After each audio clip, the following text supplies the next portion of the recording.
एक दिन पति पत्नी दोनों कहीं जा रहे थे तो रास्ते में उन्हें गधा मिला। तो पत्नी ने बोला, देखो तुम्हारे रिश्तेदार जा रहे हैं, चलो इन्हें नमस्ते बोलो। तो पति भी बहुत कमीना था, उसने भी बोल दिया, ससुर जी नमस्ते। एक बच्चे ने अपने पापा से कहा कि पापा मेरे स्कूल में एक बहुत खूबसूरत मैडम है। तो पापा ने कहा, बेटे मैडम के बारे में ऐसा नहीं बोला करते, मैडम माँ समान होती है। तो बच्चे ने कहा, पापा आपको तो हमेशा अपनी ही खुशी दिखाई देता है। गर्मी और बीबी दोनों एक जैसी होती हैं। इनका पारा चढ़ते ही अच्छे अच्छों का पसीना छुड़ा देती है। अच्छा एक बात बताऊं, समझ लोगी?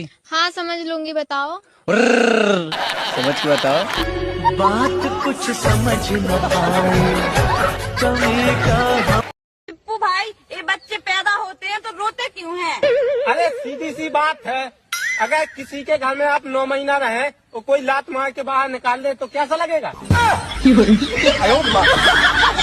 दोस्तों, एक मुर्गी फार्म के मालिक ने सभी मुर्गी के बीच ऐलान कर दिया कि कल से तुम लोग 2 अंडे देगी, जो अगर कम दी उसको काट के खा जाऊंगा।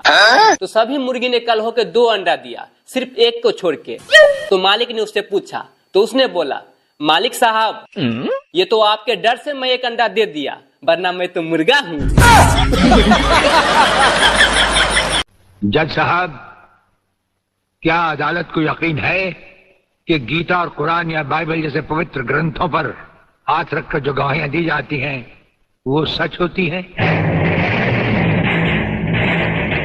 अगर इन कस्मों के बावजूद भी गवाह सच नहीं बोलता तो फिर अदालत में इन पवित्र ग्रंथों का अपमान किस लिए जज साहब? हम तुम्हें सिर्फ ये बताने आए हैं कि अगर तुमने तिरंगे के खिलाफ कोई भी कदम उठाया तो हम तुम्हें वो मौत देंगे जो ना तो किसी कानून की किताब में लिखी होगी और ना ही कभी किसी मुजरिम ने सोची हो।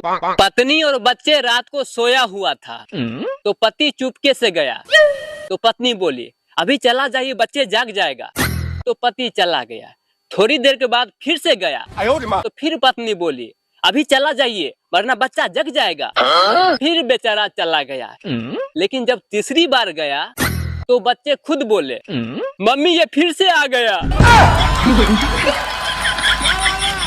मैंने अपने धर्म पत्नी के लिए बड़ी खूबसूरत लाइन लिखी है कि नस नस में तुम हो, बस बस में नहीं हो।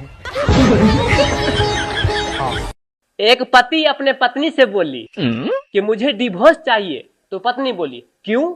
तो पति बोले, 6 साल शादी का हो गया है, अभी तक मात्र 1 बच्चा हुआ है। तो पत्नी बोली, अच्छा आपके भरोसे रहती ना मैं तो ये भी नहीं होता।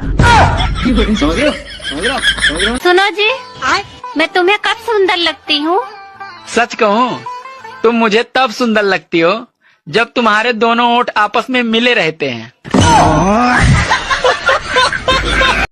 सभी पत्नियों से मेरा एक ही निवेदन है कि हे पत्नियों, अपने पति को मत कोसिए, क्योंकि उसके पास इतना ही समझ रहता तो वो शादी थोड़े करता। आप कहाँ थे ज्ञानी बाबा?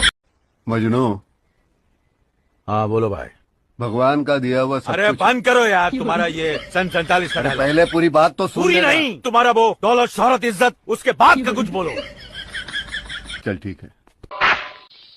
इस पेशे को भड़वागिरी कहते हैं। गोविंद चिल्ला मत, नहीं तो ये केस यही रफा दफा कर दूंगा। ना तारीख ना सुनवाई, सीधा इंसाफ, वो भी।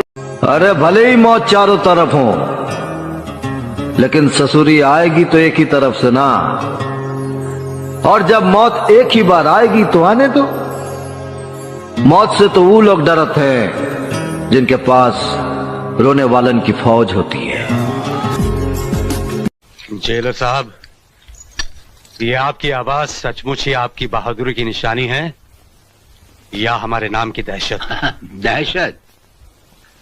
राणा प्रताप सिंह उस सरहद का नाम है जहां दहशत भी पहुंचकर दम तोड़ देती है। मुस्कुराते हैं। यहां जेल की सलाखें नहीं, यहां हर दरवाजे पर गोलियों की गूंज में मौत की सदाएं हैं। यहां से जाने का सिर्फ एक ही तरीका है और वो है हमारा हेलीकॉप्टर। लेकिन उसके पहिए हमारी मर्जी से घूमते हैं और उसके पंखे के पर हमारे चाहने पर फड़फड़ाते हैं।